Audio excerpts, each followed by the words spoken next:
Estamos começando mais um Empório Talk Show e no programa de hoje eu quero falar sobre esse vídeo que está saindo em todos os lugares, onde uma mulher leva seu tio morto para pedir empréstimo ao banco. Isso está muito assustador e muita gente está comentando sobre isso. Cuidado em quem você confia, cuidado em quem você pede para cuidar de você. Você pode morrer na rua e a pessoa pediu um empréstimo em seu nome. Mas mudando de assunto, hoje vamos entrevistar uma pessoa muito especial. Não saia daí, já aproveite agora para você comentar nesse vídeo, curtir, compartilha para seus amigos e fica até o final que já já a gente começa a entrevista.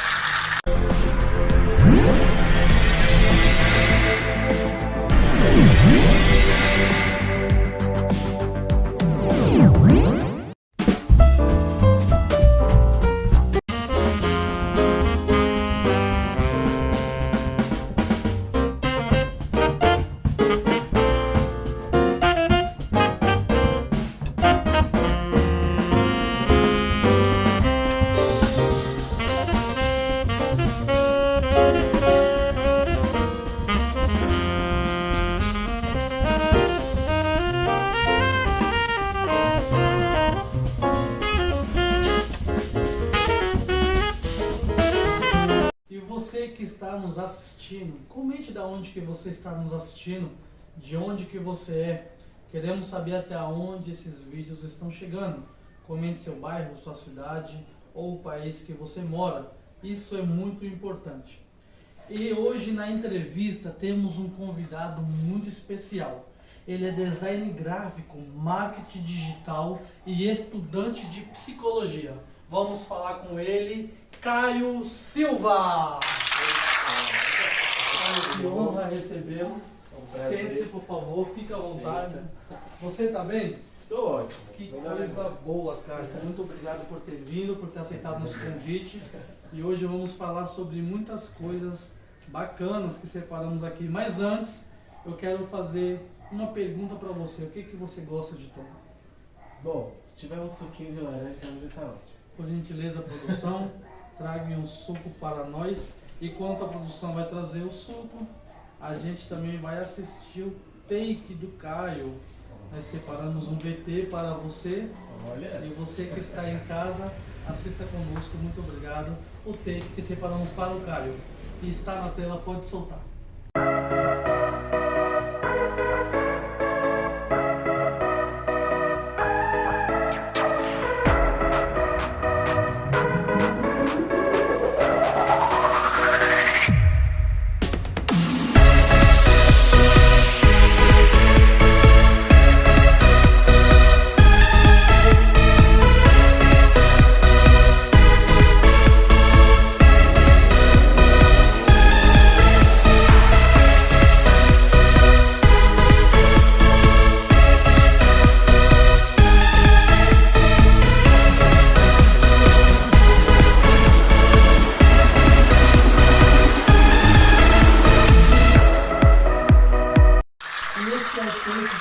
Que separamos para você. A produção está de parabéns, viu? De parabéns, a produção tem agido de uma forma bem profissional mesmo, tem agido muito bom. Mas vamos lá, Caio, você é design gráfico, marketing digital e estudante de psicologia. Mas o design e o marketing não tem nada a ver com a psicologia. Como é que você ingressou em três áreas, duas complacentes e uma totalmente divergente? Bom, a psicologia ela foi por conta do meu tio. Meu tio é esquizofrênico, né? Porque eu queria entender como funciona a mente dele.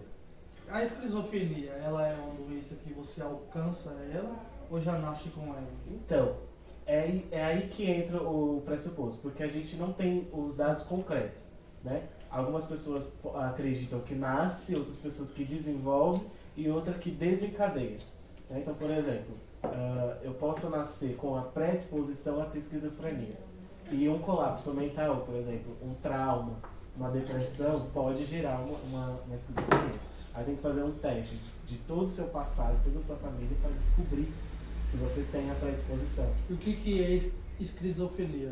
A esquizofrenia é uma doença mental que distorce a realidade, né? Então, por exemplo, eu eu posso achar que a laranja tá falando comigo, sendo que a laranja é só um objeto inanimado que tá parado lá no cantinho dela. O cara que bebe muita cerveja então ele tá muito esquizofrênico, né? Ela dá um Depois probleminha da lá. quarta latinha ou daquele fino baseado, tudo muda e Pode distorcer a relacionado a realidade. isso. Não necessariamente, mas é quase, só que é mais grave ainda. Mais grave o que? Só ser esquizofrênico A e esquizofrenia. A Ah, esquizofrenia é tá. mais grave. Porque, por exemplo, essa doença ela vai até o fim da vida. Ah, Ela é? vai até o fim da Não vida. tem cura? Não. A esquizofrenia não tem cura, ela tem tratamento. Certo. Então ela pode diminuir, ela pode permanecer como ela está. Então tem vários tipos de esquizofrenia e níveis. Né? O nível do meu tio, que eu falei, ele é bem grave mesmo. Avançado. É bem avançado. Porque ele, por exemplo, ele acha que a minha avó é o meu avô e depois ele acha que minha avó é o pai dele que morreu na guerra. Ele inventa. Mas ele teve contato com o pai e com o avô? Isso, teve. Não tem mais. Não tem mais. Meu avô Só com faleceu. sua avó. Só. E ele acha que os três estão em uma pessoa só. Exatamente. Nossa, que Já aconteceu. diferente, né? É. Às vezes ele, por exemplo, eu chego lá há um tempo atrás, né, quando ele estava passando por um tratamento um pouco mais leve, ele já chegou a tentar me agredir achando que eu era o meu avô. Né? Tinha raiva do seu avô? Um pouquinho, porque o meu avô ele bebia muito, né, e o meu avô ele nunca foi um pai presente. Nossa, e Então, você ele- quase apanhou por causa dos outros. Exatamente, só que eu fui um pouquinho mais rápido, deu uma desviada lá e já consegui. Certo. E então ele começa a não entender que a realidade dele é outra. Ele começa a achar, ter problemas com o passado dele e achar que a minha avó é uma coisa, sendo que é outra. Isso te deu um norte para estudar psicologia. Você Isso. queria estudar esse pensamento dele. Exatamente. Ô Caio, você falando isso agora, ele me lembrou que hoje também existe pessoas, principalmente crianças e adolescentes, que vivem no mundo virtual, né? Ele acha que aquele mundo virtual existe. Principalmente hoje que existe esses jogos online. Eu conheci um rapaz que ele é até, como é que chama? Criador de jogos lá que posta vídeo, streamer. E ele joga muito online e ele falou que prefere estar naquela vida do que essa pessoal. Isso hoje se torna uma doença ou não? Pode acontecer porque você vai ter um retardo neural. Então, por exemplo, eu posso ficar muito vidrado numa coisa e aquela coisa se tornar o meu abscesso, se tornar só aquilo que eu vou consumir. Né? Então, por exemplo, tem pessoas que têm problemas de fala, né? E eles querem ficar num ambiente onde ele só pode escrever e ele vai se conversar com uma pessoa e ele não consegue. É isso que acontece Pode com acontecer. ele. Você vê ele no jogo online, até o link do jogo dele lá postando no YouTube, inclusive vamos gravar uma entrevista com ele aqui também. Ele fala muito bem, ele brinca, ele zoa e faz um monte de besteira. Pessoalmente ele é introvertido, ele é outra pessoa, então isso é por conta dos jogos? Também, porque ele vai olhar, ele vai estar lá no mundinho dele, né? Vai estar com uma câmera e para a câmera é a realidade dele. Aí conversar, se socializar com outras pessoas já é diferente, porque a socialização e a intervenção com o meio ambiente é diferente. Né? Então, por exemplo, eu estou conversando com você, mas se eu for conversar com outra pessoa, eu posso estar mais recluso, eu posso estar mais no meu cantinho, porque a socialização é diferente. Isso é um risco? Isso pode ser um risco, porque assim, hoje, com a internet, ela é benigna e maligna também. Então, se eu tiver um ambiente, um jogo que pode afetar meus neurônios, aquilo vai dar um problema. Eu posso ter atraso de fala, eu posso ter percepção da realidade diferente, eu posso achar que o jogo deve ser totalmente realizado na sociedade, né? No caso mais recente foi aquele massacre numa escola, onde o menino achava que ele estava no jogo e precisava matar as pessoas, porque era a fase do jogo dele. Então isso pode acontecer. Então olhando para aquela câmera ali, qual o conselho que você dá para pais, cuidadores, pessoas que são responsáveis por crianças, que deixa toda a tecnologia para aquela criança e abandona o mundo? Qual conselho você tem para dar para essas pessoas como estudante de psicologia? Olha, como estudante de psicologia, não formado ainda, mas ainda dá pra a gente entender, o meu conselho é saber o que o seu filho está assistindo e entender como funciona aquele jogo e mostrar para ele que o jogo é diferente da realidade. É entender que eu estou conversando com a mãe, eu estou conversando com meu pai e depois estou conversando com o meu amigo do jogo. O meu amigo do jogo é uma coisa, meu pai é outra, minha mãe é outra e minha realidade é diferente do jogo. Então, o meu conselho é você saber o que seu filho está fazendo na internet. Né? A gente pode estar conversando com um serial killer através do jogo e a gente mal sabe. Então, você saber o que seu filho faz na internet é o melhor...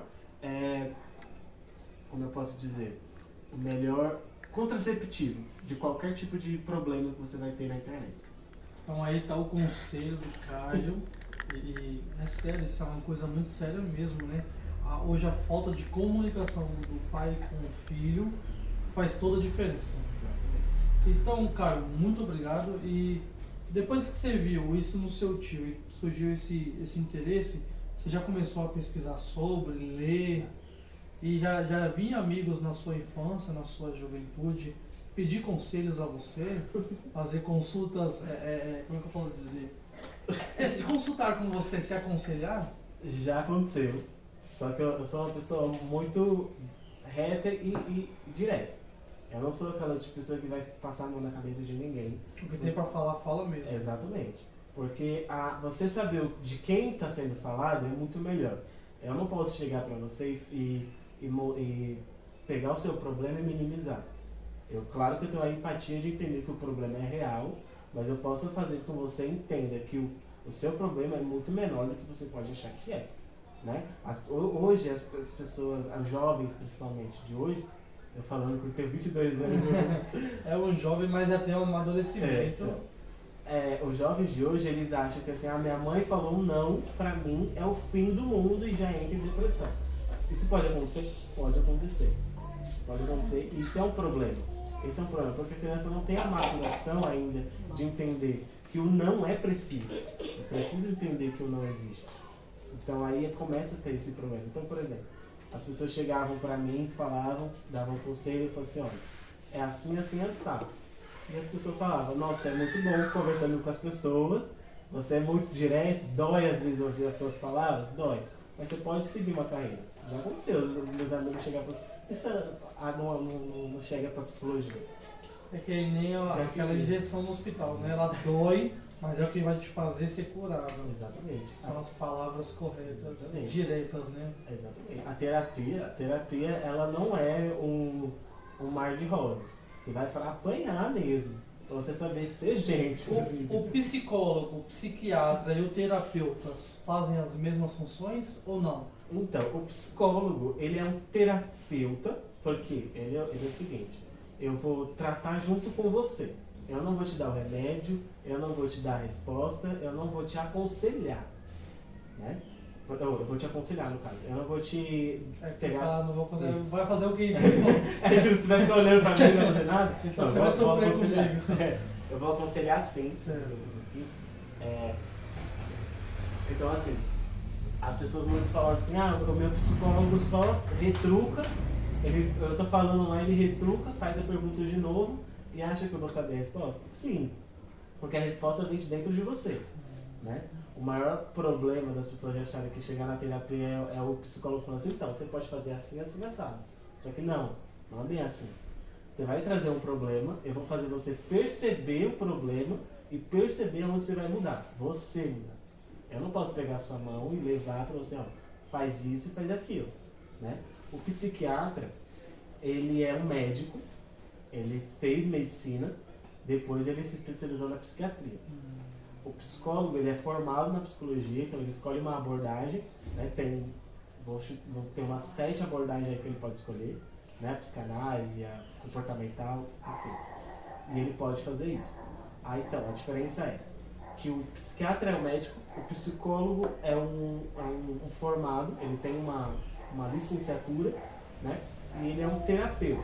Então eu vou te trazer, aconselhar o que você pode fazer. Ele não medica, ele só prescreve alguma coisa e ele passa para um médico e um psiquiatra, e ele pode ver a sua dosagem, o que você precisa, o que você pode fazer. O psicólogo ele não pode dizer o que você, quanto que você bebe Isso. de remédio. Quem te dá a dosagem é o psiquiatra ou o médico. Exatamente. Cara, que legal. E isso de você surgiu todo esse interesse. E além do seu tio, você já encontrou, se deparou com outras pessoas que têm o mesmo tipo de doença ou parecidas?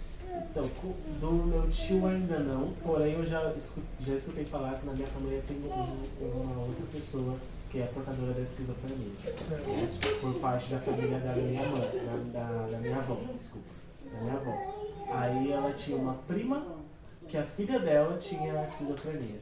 Ela era num nível tão grave que essa, vou chamar de prima, né? Essa minha prima, ela comia carne crua. Desse nível. Mas por que? Ela achava que... Porque ela tinha um problema da realidade da saciedade, ela não se saciava muito. Por exemplo, ela comia aqui e já queria comer de novo. E assim.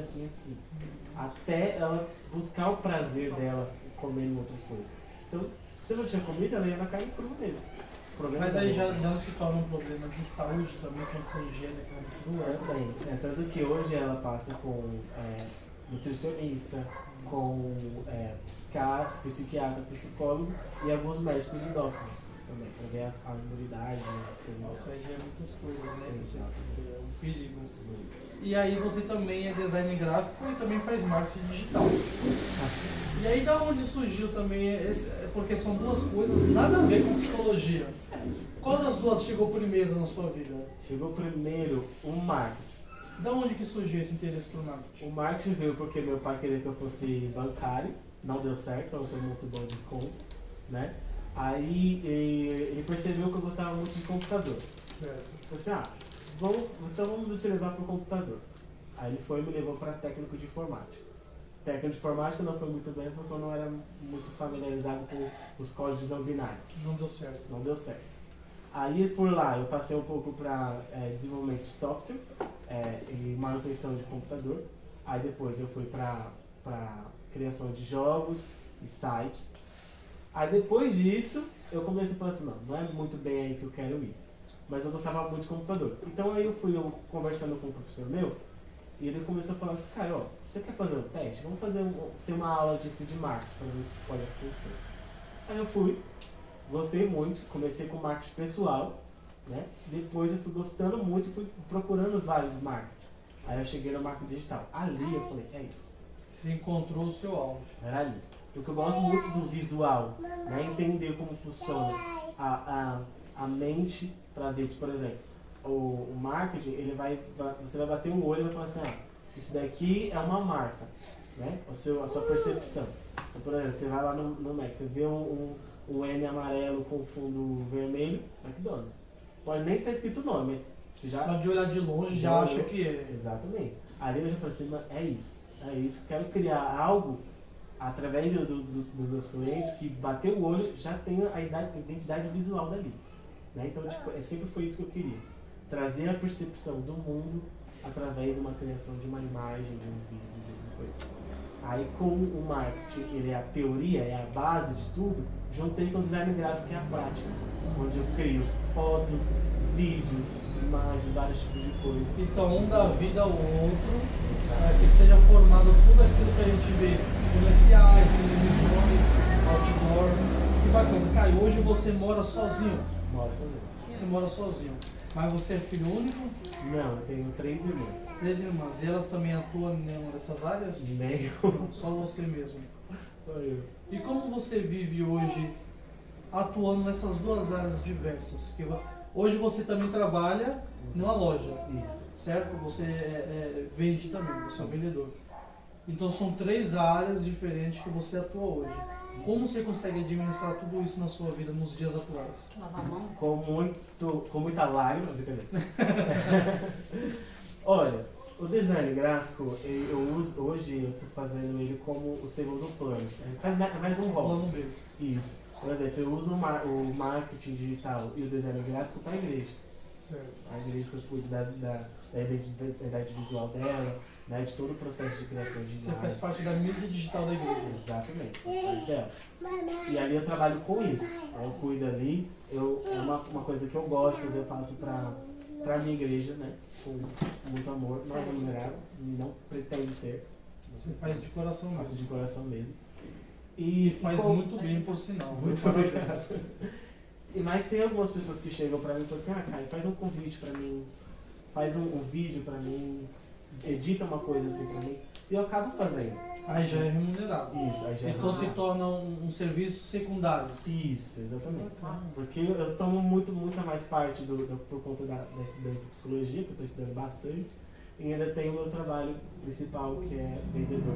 E você está em qual período do curso de psicologia? Eu já estou no terceiro.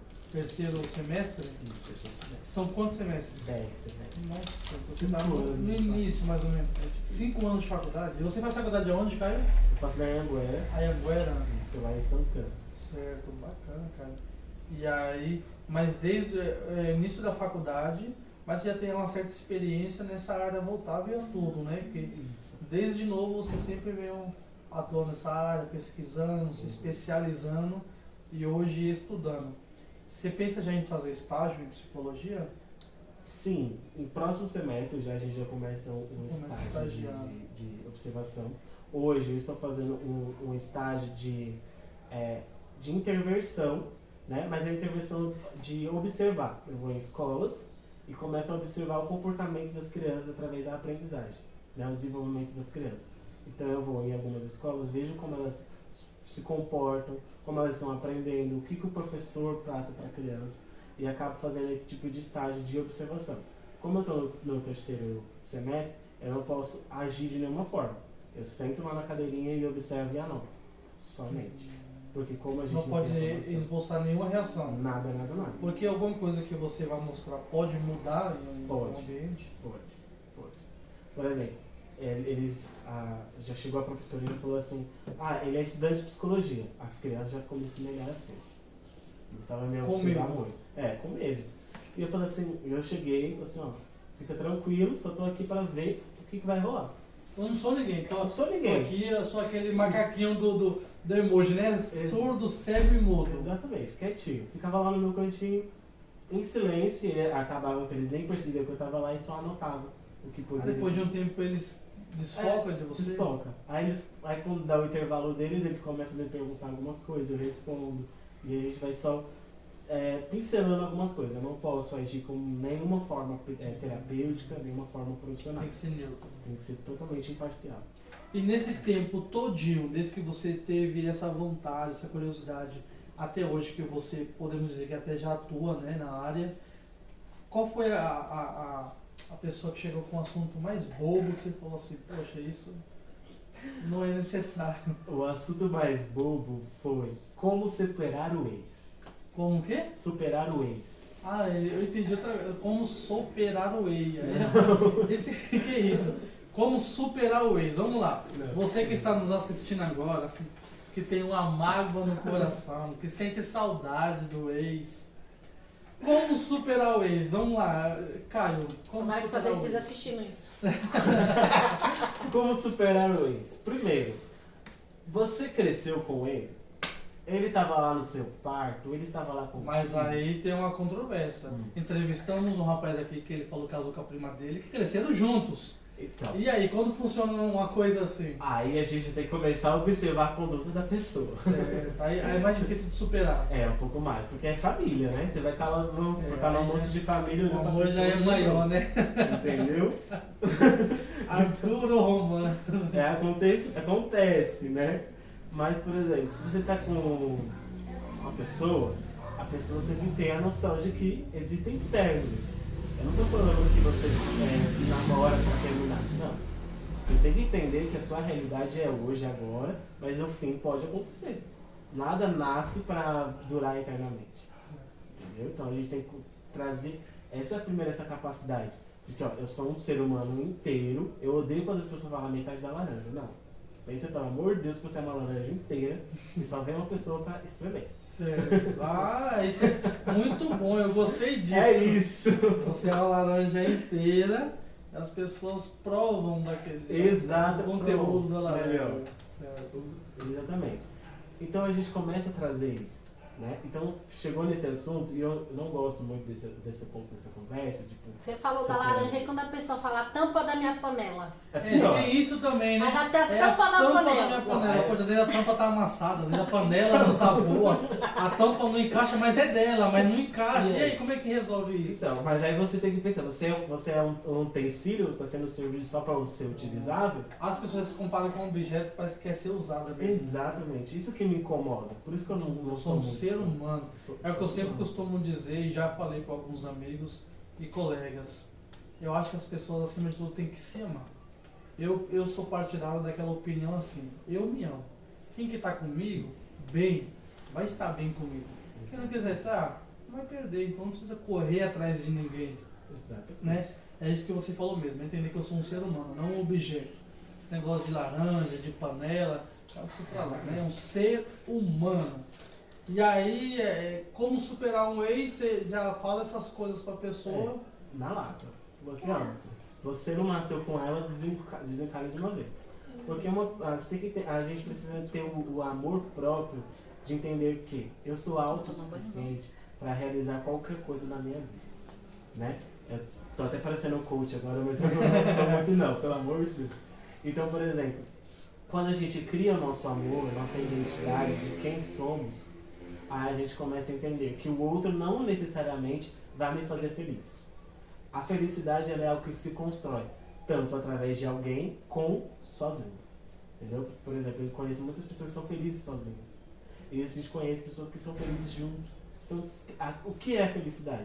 É um complexo de alegria, amor, realização, mas também tristeza, que da tristeza pode gerar uma alegria. E quando essas duas pessoas se relacionam, essa que gosta de estar com outros e essa que gosta de estar sozinho, casou e está morando junto, como é que fica essa situação? Se torna um perigo? Também, porque assim, a pessoa que quer ficar sozinha, ela vai ter um momento dela. Mas aí é só gerar uma conversa. Tendo uma conversa, assim, ó, você precisa do seu tempo sozinho, eu também preciso do meu. Dê um tempinho ali, dá pra rolar. Tudo se resolve. Tudo se resolve. Com conversa e jeito, não tem mais problema. E qual é a conversa mais absurda que já chegou até você e você fala assim, epa, isso aí é Conversa mais delicado. absurda. Vamos lá, deixa eu ver. Acho que até o momento ainda não. Não teve nenhum que te espantou, que você teve... Não. Ah, eu lembrei. Chegou uma pessoa pra mim e perguntou assim, cara, o pedófilo, ele é psicopata? Pra mim, é o seguinte, o pedófilo ele é um doente mental? Sim. Mas a palavra doente mental lhe controvém muito, porque você está dando oportunidade dele se safar. Ele é um perverso, é diferente. A perversidade não gera doença. A pessoa ela pode desenvolver, quando a gente estuda um pouco de desenvolvimento humano, a gente chega numa parte que a gente desenvolve a nossa personalidade e quem não somos. Né? Uma pessoa que tem desejo sexual é uma coisa, agora uma pessoa que gera perversidade é outra. Então quando chegaram pra mim e falaram assim, porque assim, a pessoa é doente mental. Não, eu não gosto dessa palavra. Quando relacionado com Até porque doente mental nem quer ter relação, né? Eles pensam em outras coisas. Exatamente, porque o doente mental ele não vai estar tanto funcionando naquele consenso. Então eu não acredito muito nessa parte. Então, pra mim o pedófilo ele é um criminal, ele é que ele pode virar um sem vergonha, que ele vai virar réu. Então ele precisa virar réu. Não tem essa de tipo, ele é doente. Eu não concordo com isso. É uma desculpa pra ser verdade. Concordo também. Vamos fazer um rápido take e a gente já vai voltar com algumas perguntas que separamos para você, Caio.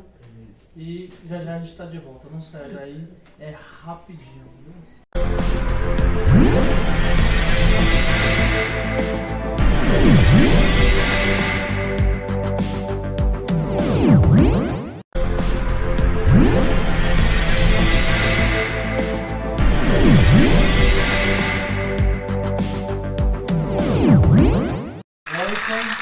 E nesse quadro, cara, eu queria fazer algumas perguntas para você. Em primeiro lugar, você é cristão e você é psicólogo.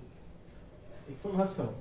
Como é que você associa as duas coisas em uma só? Um exemplo, vamos começar falando sobre a depressão. Tem muita gente que fala que depressão é um demônio. Outras falam que depressão é uma doença. Outras dizem que é frescura. Como é que você pode falar sobre a depressão? Primeiro, a depressão ela é uma doença. Ela mexe com todo o seu funcionamento mental. Né? Se você pegar uma pessoa que tem a depressão crônica, né?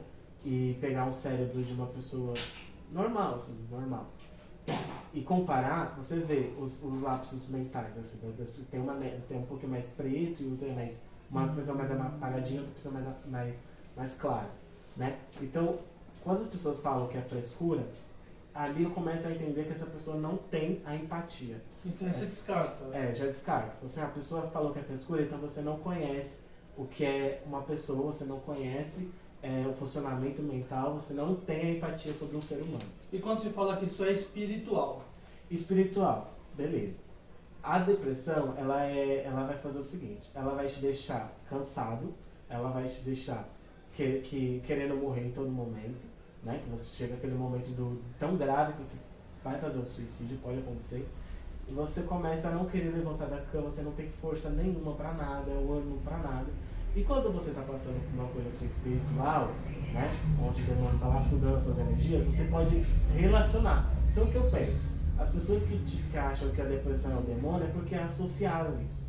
Né? Tipo, passaram por um momento que estavam sendo sugados pelo maligno e depois tiveram uma depressão. Isso que eu penso. Então é uma coisa que junta ou descarta? Descarta. Porque o espiritual, ele afeta o seu físico, sim. Mas o físico ele pode ser mais abrangente do que o espiritual. Então, por exemplo, se eu estou com depressão, eu não posso dizer que é por minha falta de fé. Né? Por exemplo, uma coisa que eu estava assistindo uma live uma vez da Mari, né? E ela foi falando sobre isso, né? E depois eu fui ver Elias. Elias teve uma depressão. E ele é um homem de fé, era um profeta. Então como eu posso dizer que era falta de fé? Então não tem como assemelhar, né? Isso. Não tem como. Então, tipo assim, a depressão é um caso sério, ela é uma doença, sim, e eu não posso dizer que é espiritual. Espiritual a gente pode curar sempre buscando a Deus, mas a depressão a gente busca curando com um psicólogo, com um profissional. Com um profissional. Isso. Bacana. E você já passou por algo parecido? De estar depressivo? Olha, eu cheguei no momento em que eu realmente queria acabar com a minha vida. Porque você já passou por isso? Já.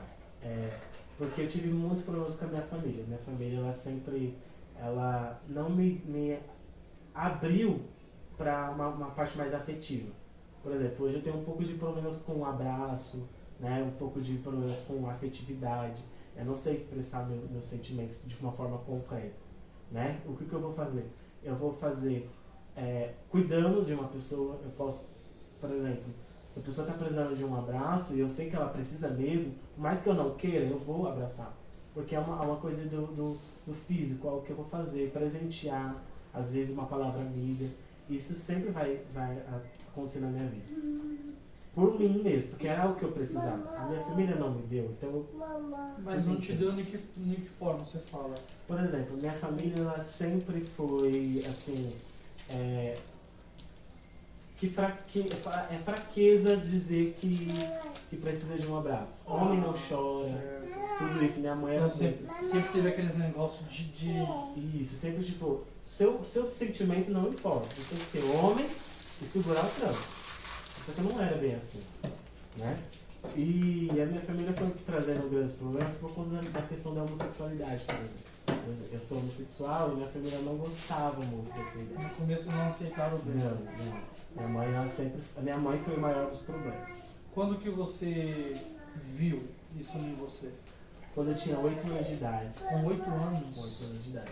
Com 8 anos de idade, eu comecei a perceber meu amiguinho é diferente de mim. Meu amiguinho tá brincando mais com brinquedos masculinos e eu tô querendo mais brincar com as minhas amigas, conversar mais com as minhas amigas.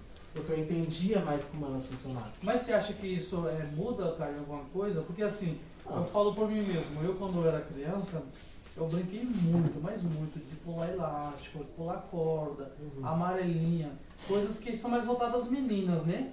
Mas também sempre eu joguei muito bola, peão, então assim, eu sempre fui o cara que participei de todo lugar. Onde tinha brincadeira eu tava no meio. Então, Não, isso esse não negócio existia, de criança ter que brincar com um carrinho ou com escolinha, muda alguma coisa ou isso não diferencia nada Não. na opção sexual? Não, isso não influencia em nada. Certo. O que influencia é o que o familiar vai achar, né? Porque chega naquele estereótipo, né, de menino é azul, menina é rosa. Então sempre teve isso. Então você acha que esse preconceito que influencia em algumas coisas? Isso influencia pro mal. Então, por exemplo, pro mal. A criança, ela nasce assim. A gente não escolhe, a gente não chega lá um termo para você assinar se quer ser homossexual ou não. Não é assim que funciona. Você começa a perceber com o seu desenvolvimento humano. Então você Mas começa a crescer. com 8 anos você achava que você teria que brincar com as meninas ou você já sentia afeto por outros meninos? Então, ali, né, com 8 anos eu comecei a perceber que eu era diferente porque a minha família falava que eu não podia brincar com menino. Porque menino brinca com menino brinca de bola, menino brinca de carrinho. E comecei a falar assim, não, mas eu não quero fazer isso. Eu sou diferente. Ali fui percebendo que eu era diferente. Ali foi o meu marco assim, para entender que eu era diferente dos meninos comuns. Né? Mas com 12 anos de idade foi que eu me apaixonei pelo primeiro menino na escola. Com quanto? Com 12 anos de idade. 12 anos. Ainda é uma criança, né? Com 12 uma anos. criança. Ali eu comecei a falar assim, esse menino é diferente. Que eu comecei a querer mais conversar com ele. Eu queria muito ficar todo o tempo com ele. Né? Minha mãe falava assim, mas conversa com outras pessoas. Então ela já acho que ela já estava percebendo. Cara, e quando os pais falam assim, menino brinca com menino e menina brinca com menina, não influencia mais no ato da pessoa querer estar mais próxima uma da outra? Por exemplo, se menino brinca com menino, vai ser mais fácil de eu sentir algum afeto por ele ou alguma coisa. Você acha que isso também pode acontecer? Não, porque, por exemplo, tem meninos que vão brincar com menino pro resto da vida e se tornam grandes amigos e não influenciam em nada. Mas se o menino, ele nasceu para ser gay, pode acontecer dele se apaixonar. Você acha que a opção sexual, então a pessoa nasce com ela, não adquire? Isso, ela não adquire. Por exemplo, a opção sexual, ele não gosta dessa palavra. Por quê? A opção você escolhe, você tem opção. Então eu penso, sexualidade. Sexualidade você adquire, que é seu, é algo inato do seu desenvolvimento. Você não pode escolher se você é hétero ou homossexual. Né? Então, tipo, o seu desenvolvimento vai dizer que você é homossexual ou hétero. E quando nós se deparamos hoje em dia, um exemplo, eu conheço mesmo uma pessoa que é uma mulher, ela casou, teve filhos, e hoje, se eu não me engano, ela está com uns 45 anos, 40 anos por aí, e hoje ela é lésbica. E aí como é que fica? Esse tempo todinho que ela passou da vida, e agora ela se já nasce com isso assim, como é que você pode explicar isso até mesmo como estudante da psicologia? Nessa parte, eu entro muito em contradição também. Porque assim, a pessoa nasce, realmente. Mas aí como é que a gente percebe? Isso pode acontecer com a mudança da realidade, né? Tipo, eu fiquei com um homem, o homem não me satisfez. Traumas, podemos dizer? Pode ser traumas. Por exemplo, conheço pessoas que ela se tornou lésbica porque sofreu abuso sexual de alguns homens.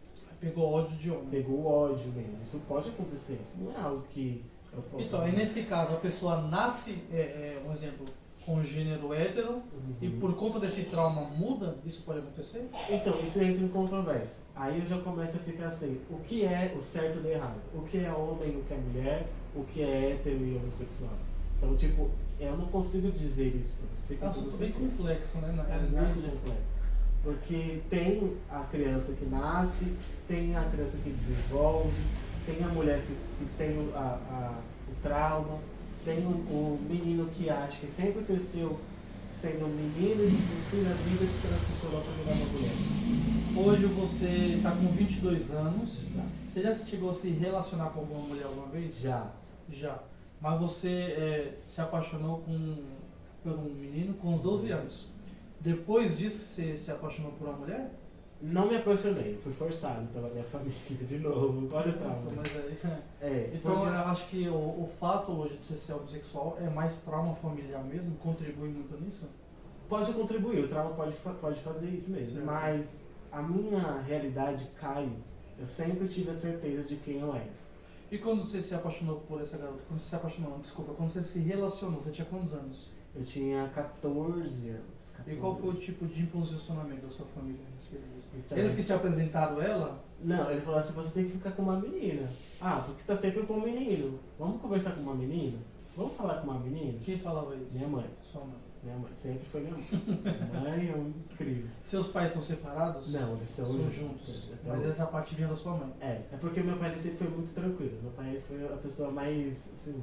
Geralmente cabeça o pai dela. é mais vivo, né? Exatamente. Seja o que você quiser. Aham.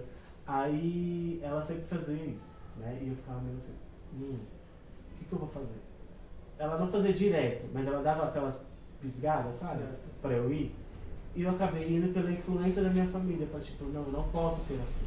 Eu não posso gostar de alguém. Minha família não vai me aceitar. Então eu fui por mais Você pressão, pensava isso. entendeu? Aí eu Como você escolheu uma pessoa? Aí eu fui conversando, eu gostei porque ela era minha amiga. Ah, você já tinha amizade com ela? Eu tinha amizade com ela e falou assim, eu preciso que você seja minha pra minha mãe me aceitar. Você falou isso pra ela? Eu falei, Nossa. que é pra você me aceitar, você que virar. E ela aceitou mesmo assim? Não, a gente pode fingir, mas não dá certo. Ah, ela falou isso. Ah, então não foi bem o relacionamento. A Uma gente fase. fez assim, mas pra minha mãe achar que era alguma coisa. Quanto tempo durou isso? Meses. Poucos meses. 2, 3. Mas chegaram a trocar beijos e Chegou, era tão noites. estranho, era uma coisa como se eu tivesse, sei lá, eu era meio manco, era muito estranho, era muito... Mas chegou a entrar no ato sexual Não. também? Não, só foi beijos mesmo. Só. Aí com outro tempo eu tive outra experiência com uma menina pra tentar o ato sexual que não deu certo também. Mas foi, Foi. não deu Então, certo você também. sabe. Mas não era namoro. Não era namoro, é só... Foi só pra você ver se era aquilo que você Isso, gostava. era só pra ter a certeza mesmo. Certo. Pra tipo, minha família me aceitar, de novo minha família. Pra minha família me aceitar. Então quando eu tentei, eu realmente falei assim, não é isso. E eu não posso ser assim, eu não consigo diminuir quem eu sou pra agradar minha família. Foi aí que começou a movimentar tudo. E daí você chegou também a se relacionar com homens? Sim. Já teve um relacionamento sério? Sim. Tive um por 4 anos. 4 anos? 4 anos. Foi bastante tempo. Foi. Aí com um ano e meio, outro com 3 e outro agora com 2 meses. Então você foi bem namorador Eu também, fui um né? pouquinho. E sua família, que falava a respeito disso? Ela aceitava ou era obrigada a aceitar? Então, é que nesse momento a minha família não sabia muito. Eu não cheguei pra dizer, ó, eu sou assim, assim, assado. Só tinha uma desconfiança. Isso, eu só fazia por debaixo dos panos. Aí, isso aconteceu quando eu namorava um menino por 4 anos, né? Aí, eu não sei se minha mãe falou a verdade, mas ela jogou um verde e falou assim, Caio, eu vi você se abraçando com um menino na porta da sua escola. E aí? Eu falei assim, não, E aí? ele é só meu amigo. Só meu amigo. Foi por muito tempo. Né? É só meu amigo. Até que chegou e falou assim, olha, é o seguinte, eu vi você beijando esse menino, o que você vai fazer? Então, mãe, realmente eu não posso mais mentir pra você, ser homossexual, eu não consigo mais mudar isso, eu não posso ser quem você acha que eu preciso ser. Nessa época você namorava com seus pais? Isso, eu morava com eles. A minha mãe, ela olhou e falou assim, estou decepcionada com você. Você destruiu a família, Nossa. você é o demônio na minha casa.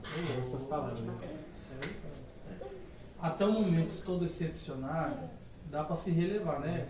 As pessoas se decepcionam pelo que elas quiserem. A decepção vem do quê? Eu espero isso e ver outra coisa, tudo bem. Agora quando chega a palavra, você estragou a família, você é um demônio, são coisas mais que doem, né? Que mexem com o psicológico. E aí como você assimilou tudo isso? Ali eu comecei a entrar no meu processo de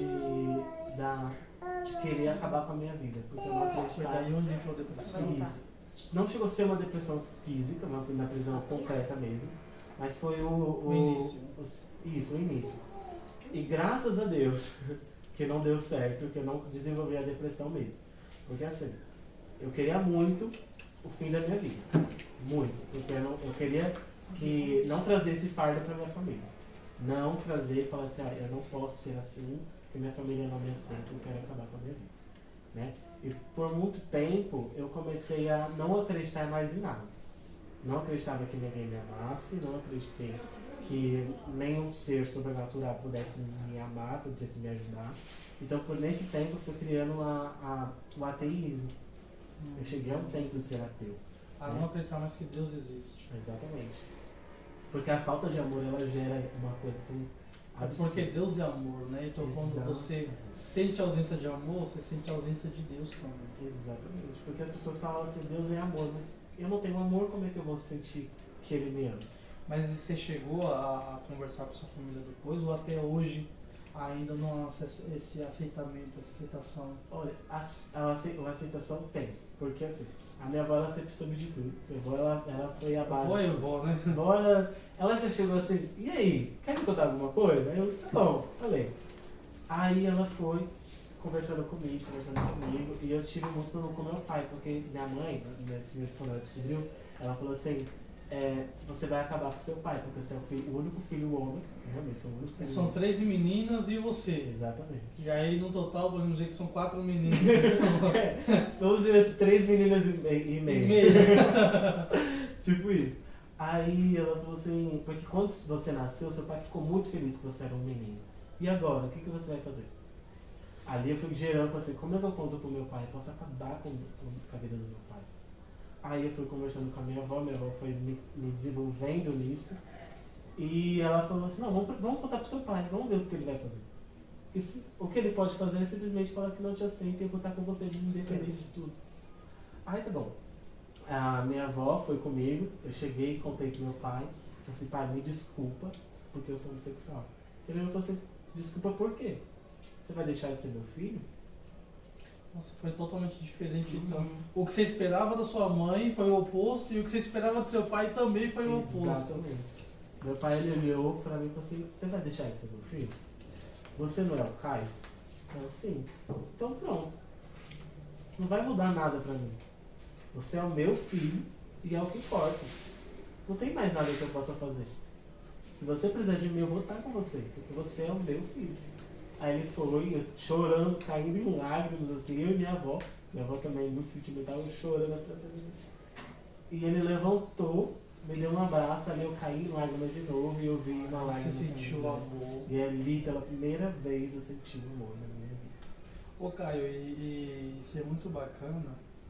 E deixa eu te fazer uma pergunta. Hoje em dia, né, é mais ou menos assim. Eu nasci um homem, né? E aí pronto, eu quero virar homossexual. E aí daí eu não me aceito mais como homem e acho que eu sou uma mulher. E aí eu começo a botar cabelos longos, maquiagem, e mudo toda aquela performance. Da mesma forma que existe também a menina, que não quer mais ser menina, corta o cabelo, começa a vestir roupas masculinas. Você acha que isso é o ideal mesmo? Ou a pessoa só saber da sexualidade dela já basta? Você acha que uma transformação, até nomes as pessoas trocam, né? Eu nasci com o nome tal, agora meu nome vai ser outro, porque eu me sinto assim. O que você acha sobre isso? Olha, na minha opinião, o que eu penso? A criança, ela vai chegar no momento dela e falar assim, mãe, eu não sou um menino, eu sou uma menina. Ali pode ser um indício de que tem uma transição aí, que ela pode ser transexual. Mas assim, a gente precisa entender que a criança está no desenvolvimento. Ela pode achar que é uma coisa sendo que é outra.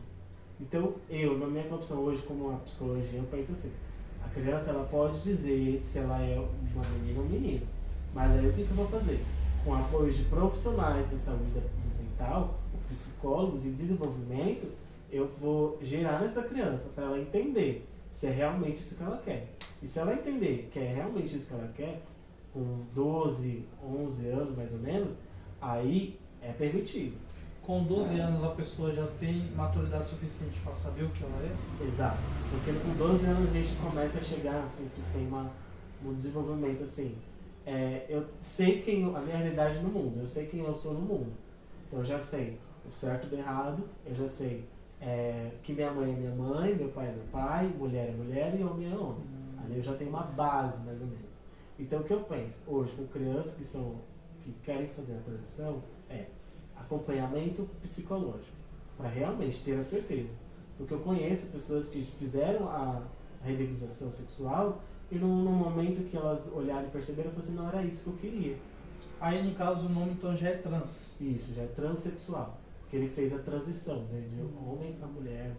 Hoje você é o Caio e você não quis trocar de nome, é o Caio mesmo. Isso, E nem pensou em se transformar. nenhum. Continua como homem com um desejo sexual diferente dos outros homens. Exatamente. Certo, que bacana. E outra coisa também, o que é ativo e passivo?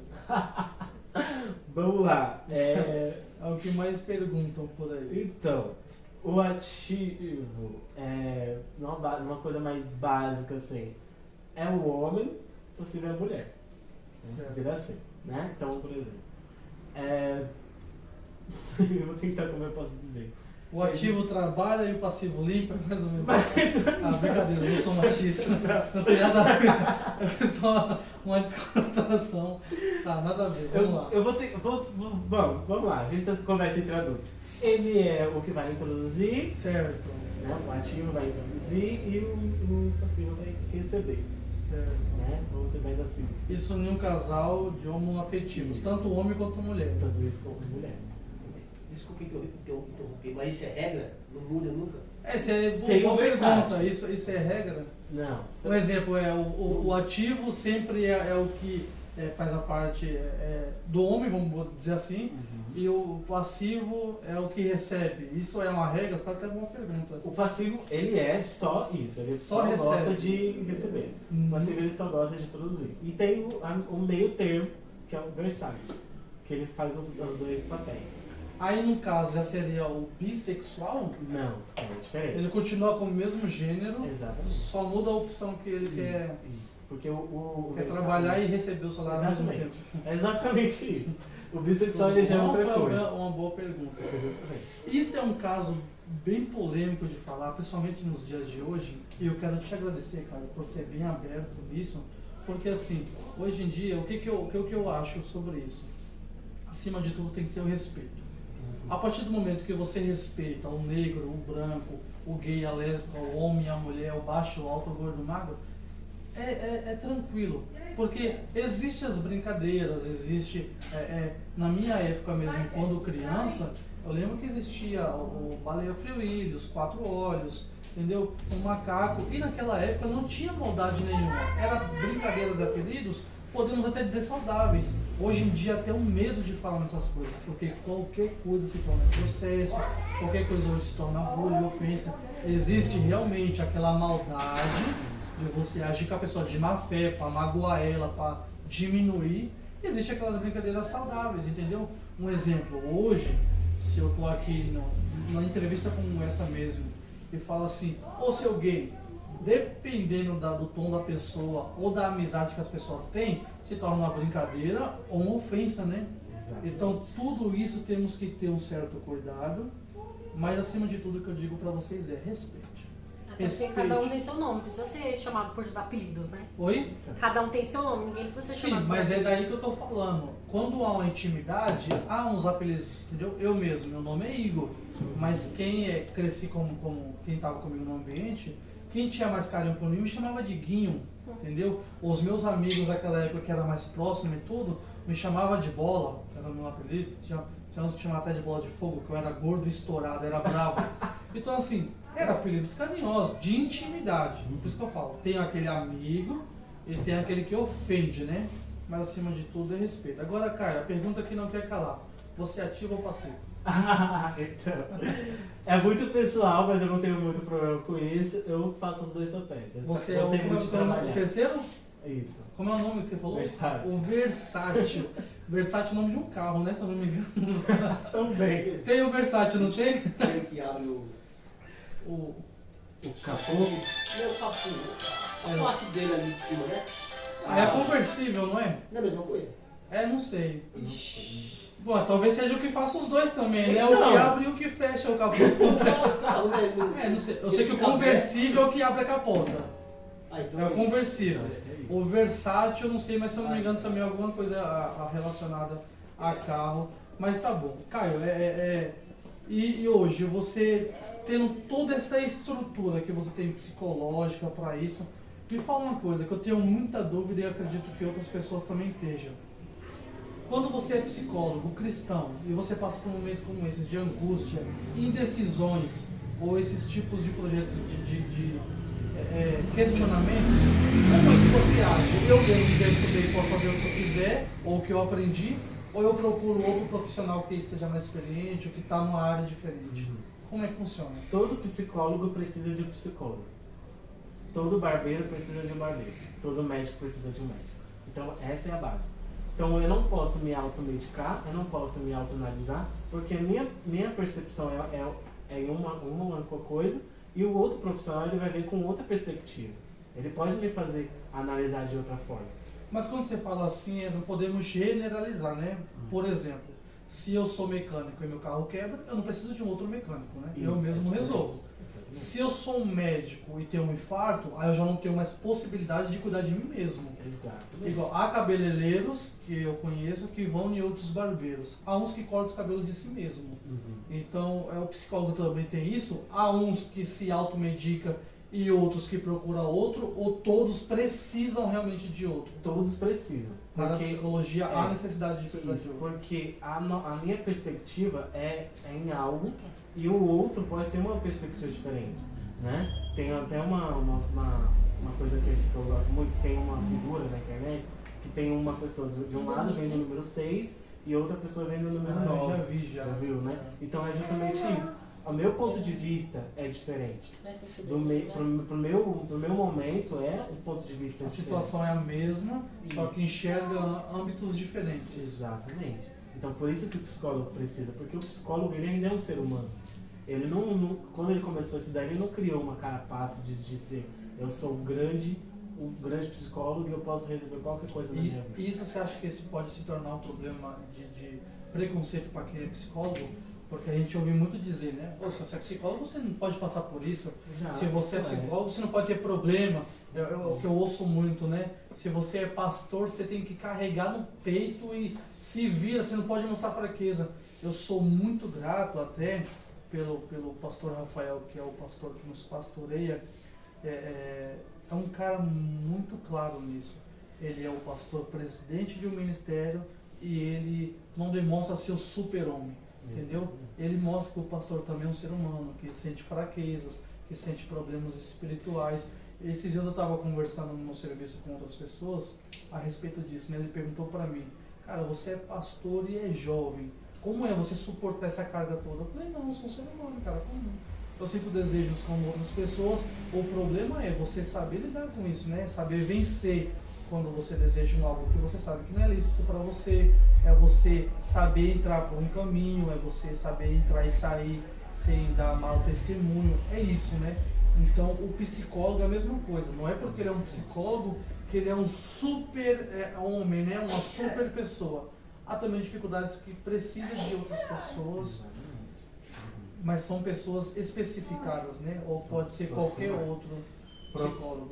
O profissional é melhor, porque ele vai ter uma percepção diferente, né? Por exemplo, vamos supor, tem o caso da ansiedade generalizada, né? Precisa de uma medicação. Isso daí o psicólogo pode prescrever, mas aí o psiquiatra vai fazer a dosagem, né? Vai ver como que funciona. Então precisa de um outro profissional também, né? Mas o que eu falo assim, para a gente ter um desenvolvimento de pessoal, um desenvolvimento do meu problema, aí eu recomendo o psicólogo, porque ele vai te ajudar a ter uma percepção diferente do meio ambiente, de como é o seu problema. Então, o psicólogo ele vai precisar sim de alguém dizendo a perspectiva é outra. Você está passando por isso, mas isso aqui você pode resolver com outra coisa. Né? Então, a gente O psiquiatra ele fala sobre o quê? Inclusive, por gentileza, vamos trazer mais suco. Eu agradeço, por favor. O psiquiatra ele vai tratar sobre o quê? O psiquiatra ele é aquela parte, como eu posso dizer, mais específica, né? Aquelas doenças um pouco mais graves, por exemplo. O psicólogo ele vai acompanhar o esquizofrênico, né? Ele vai ver como ele está funcionando, como ele está desenvolvendo, mas o psiquiatra vai fazer a parte da checagem da pressão, a checagem de como está sendo o efeito do remédio nele. O psicólogo ele vai ver como ele está se comportando, como ele está desenvolvendo, como ele está agindo na sociedade, como é que ele está tendo uma interação social. Então é como se fosse, as pessoas pensam assim, o psicólogo é o enfermeiro e o psiquiatra é o médico. Dá pra se assemelhar a isso, ou não? Não, é muito raso fazer isso, mas é uma comparação um pouco mais Podemos leiga. dizer assim, então, o psicólogo ele é um médico e um psiquiatra um cirurgião. Caio, então explica pra nós o que é hospício. O hospício é um centro hospitalar para casos mais graves. Né? Então vamos supor, a gente pensa no hospital. No hospital, um paciente está com uma fratura exposta, ele vai pro médico cirurgião no hospital, né, e precisa de um cuidado especial. Né? É a mesma coisa com pacientes clínicos que precisam de algo de uma atenção maior, mais específica. Né? Lá ele fica internado, né? Vamos supor, o hospício onde a pessoa está tendo uma solução assim, muito grande, né? Que ele não consegue ter um contato saudável com a família, com a sociedade, então ele vai precisar passar um tempo no hospício. Né? Mas a gente precisa colocar que o hospício ele não é algo que precisa ter um tabu. O hospício ele é algo que a gente pensa assim, é um centro médico. É um centro médico, você pode sair de lá. Tem casos que a pessoa passa lá uma temporada. Né? Eu pensei que o hospício era tipo um caso terminal, né? Você Não. é um rouco, então pronto, joga no hospício e já era. Não. Lá existe um tratamento, Exato. é realmente um hospital mesmo que cuida da parte interna, né? Do psicólogo, psicológico da pessoa, né? Exatamente. E quando chega aqueles níveis de ter camisa de força, isso realmente existe ou é só filme mesmo? Isso existe porque o paciente ele vai estar sendo no contato assim, de automutilação, de se machucar muito, de se bater em outras pessoas. Então a camisa de força é para ajudar a pessoa mesmo, não é para se defender. Não, é para ajudar a Para pessoa. autoajuda. Entendeu? Porque, por exemplo, a pessoa pode estar num lugar tão ruim que ela começa a se machucar, a se morder. Eu já vi casos de pessoas que estavam numa paranoia tão grande que ela se mordia. Né? Isso eu vi em vídeos, em pesquisas e tudo mais. Né? Então ela se mordia mesmo. E precisou de uma camisa de força para ele se conter, para ele se acalmar. Né? É muito grande. Eu conheci uma garota que ela se mutilava. Toda vez que acontecia algo ruim, se cortava. E o que chega a passar na cabeça da pessoa assim? Por que ela faz isso? A mutilação como eu posso dizer, transferência de dor. Se eu estou sentindo uma dor muito grande na alma, eu não posso ferir a minha alma, eu vou me mutilar para transferir a dor. Então é mais ou menos assim, para tirar do psicológico e sentir na pele, né? Porque Exatamente. quando você sente a dor, você esquece do psicológico, é mais ou menos isso? Mais ou menos isso. Por exemplo, se você está num ambiente que eu já vi pessoas começar a sentir dor na perna e precisa fazer um seminário. Ela começa a ficar mais ansiosa com o seminário e esquece da dor na perna. Ah, é? Tem esse tipo de coisa. Você faz a transferência, né? Você começa a se adaptar no ambiente. Então, por exemplo, a transferência de dor é você sentir uma dor tão grande no seu ser que você quer trazer essa dor para o físico, para ver onde está a sua dor. Isso funciona para mesmo as pessoas que querem cometer o suicídio? Também, porque a pessoa ela chega num ponto que ela fala assim, eu não aguento mais essa dor está me matando e ela realmente deseja morrer. Então ela não quer acabar com a vida, ela quer acabar com a dor. Exatamente. A forma de não sentir mais a dor é não respirando para ter ela, mais ou menos isso? Exatamente isso. Cara, e eu acho então, Caio, que o que falta nas pessoas hoje é não só a comunicação, mas como é que eu posso dizer? A compreensão, né?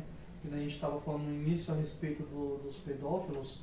Eu acho que se essas pessoas pudessem se abrir com outras, talvez não teria o ato, né? Só o desejo. Exatamente. Mas quando eu sou uma pessoa que tem um desejo de pedofilia e eu vou me abrir com outra, rapidamente eu já sou discriminado e oprimido, né?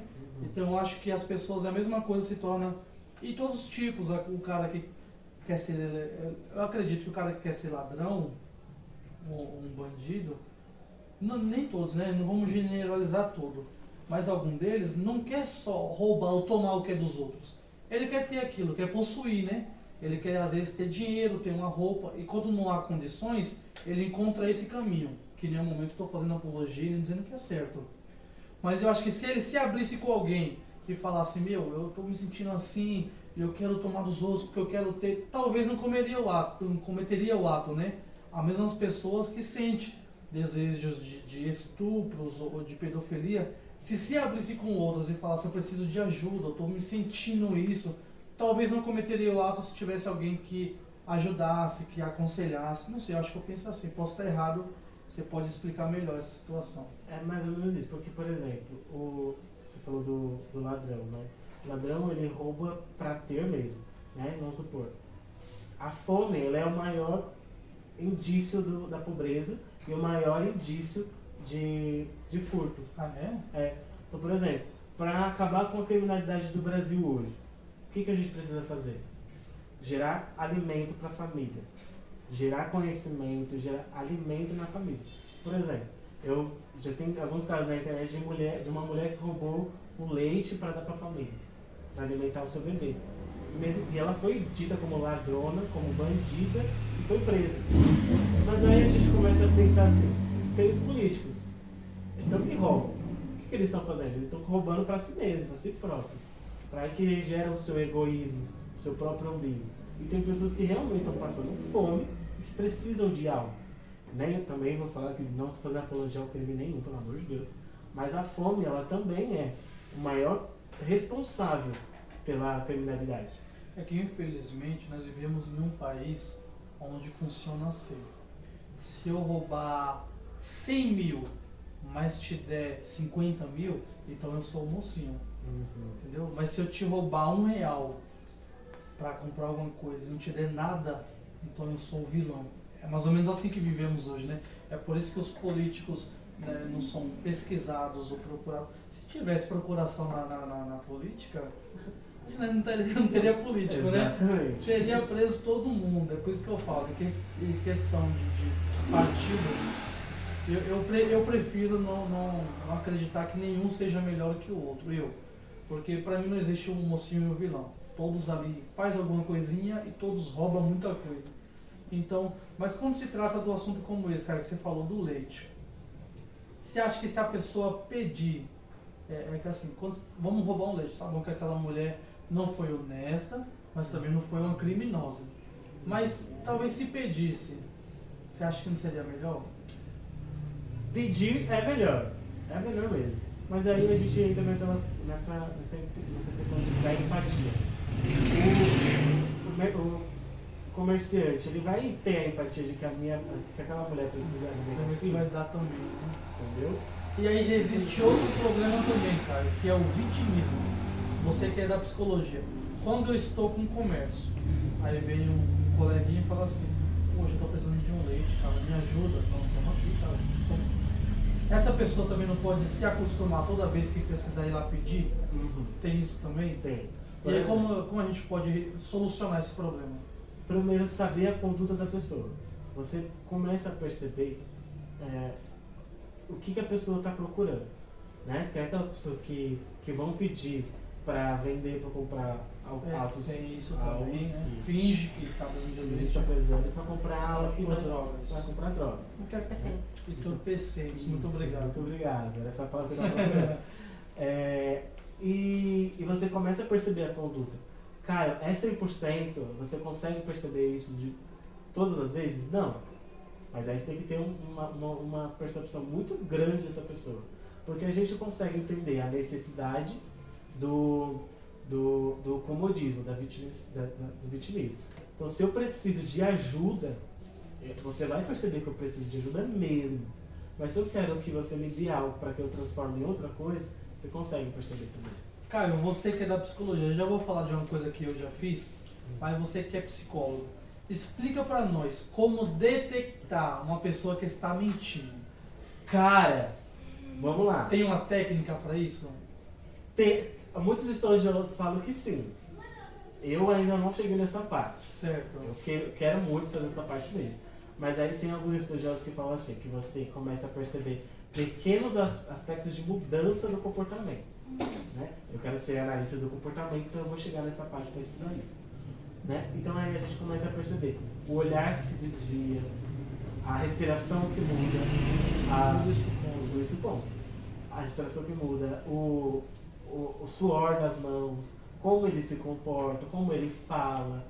A gagueira, né, para algumas pessoas pode ser resposta de mentira.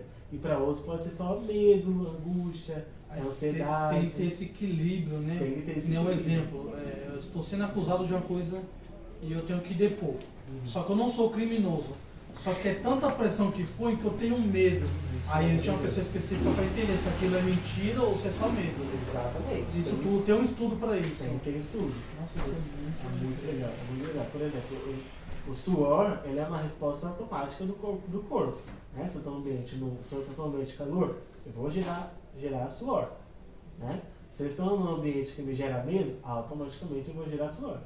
Ou num ambiente que está me deixando ansioso, suor. Isso pode acontecer. Aí a gente tem que fazer essa diferença, a gente tem que estudar muito. A pessoa que detecta a mentira, ela tem que ser muito boa mesmo, se especializar muito para perceber essa mentira e se é mentira ou não.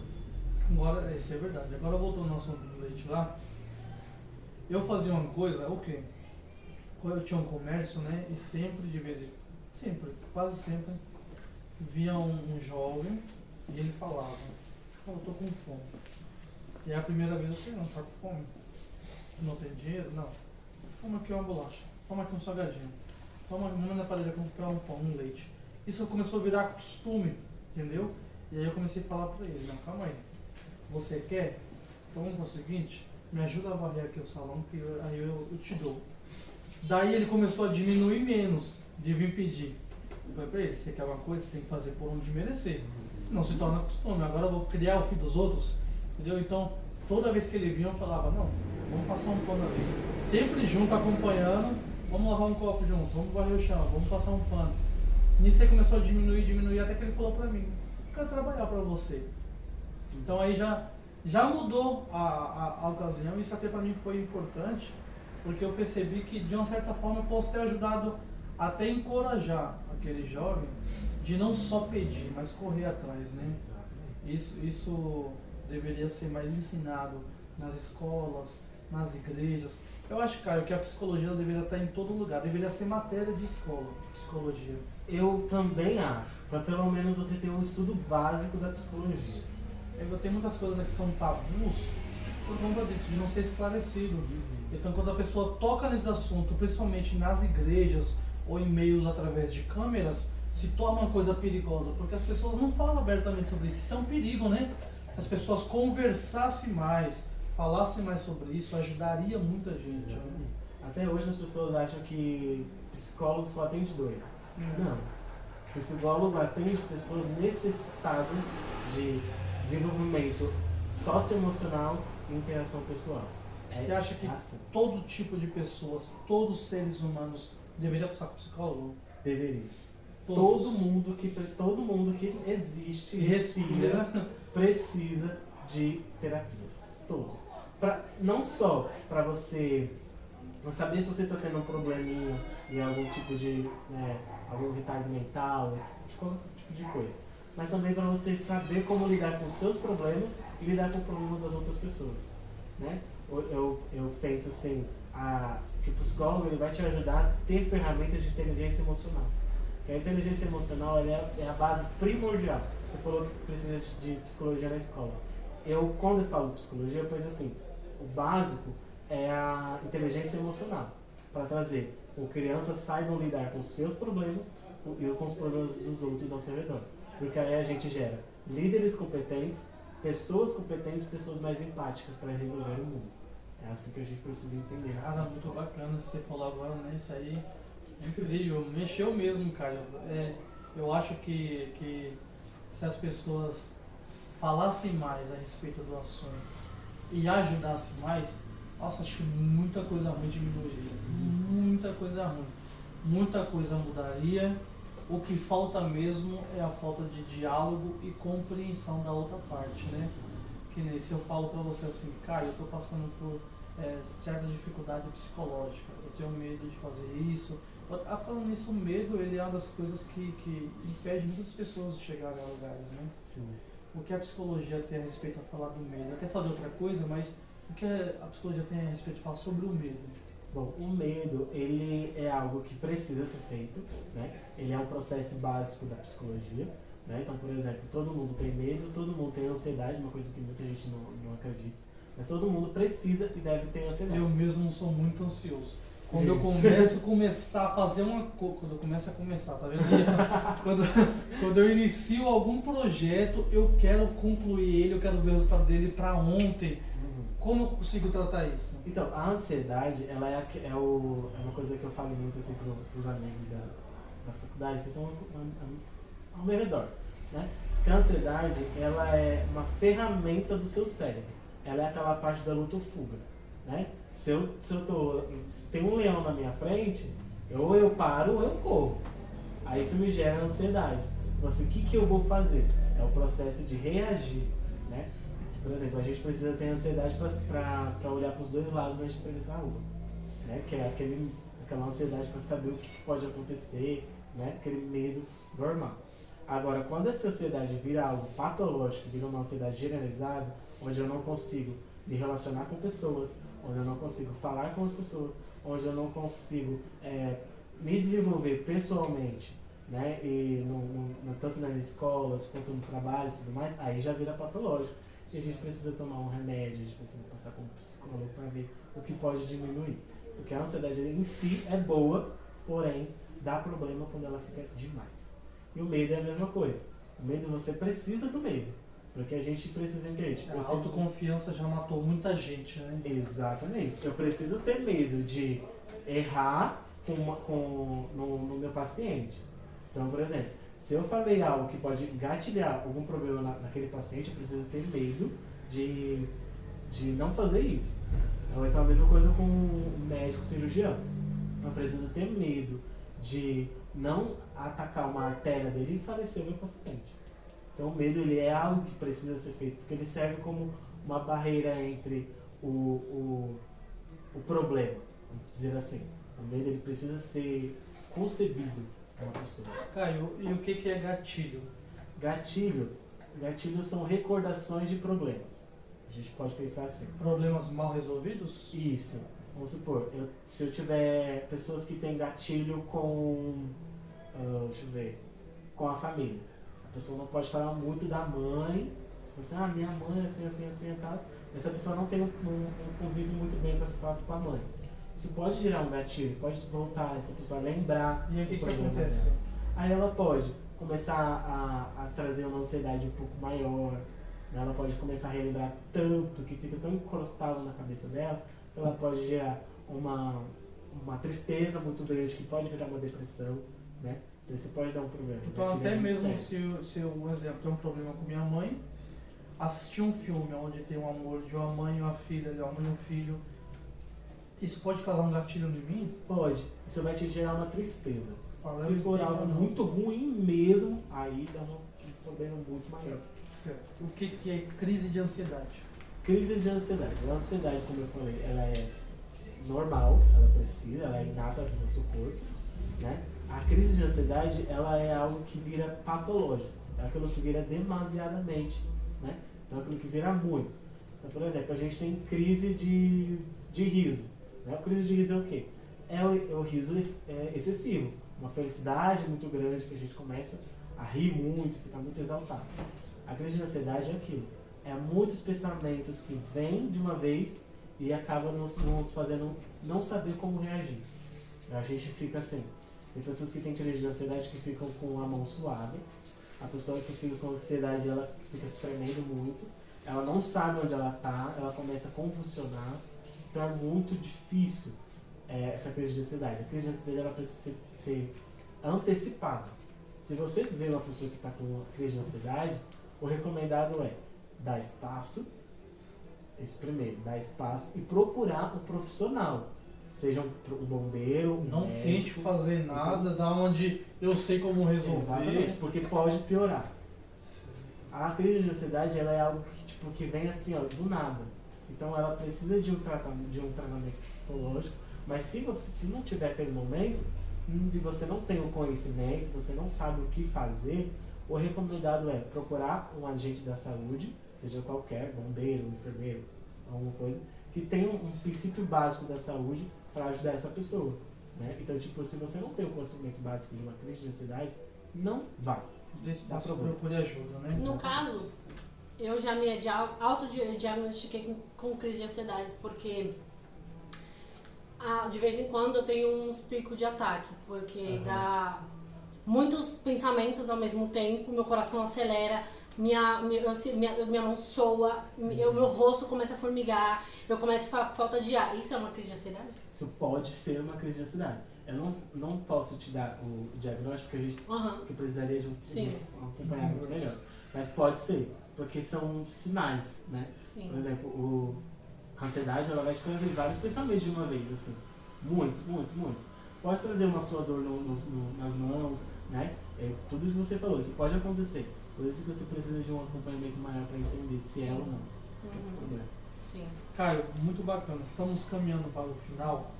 E para encerrar esse programa, eu queria que você explicasse para nós o que é perdão e o que é felicidade. Caramba! Beleza, nossa.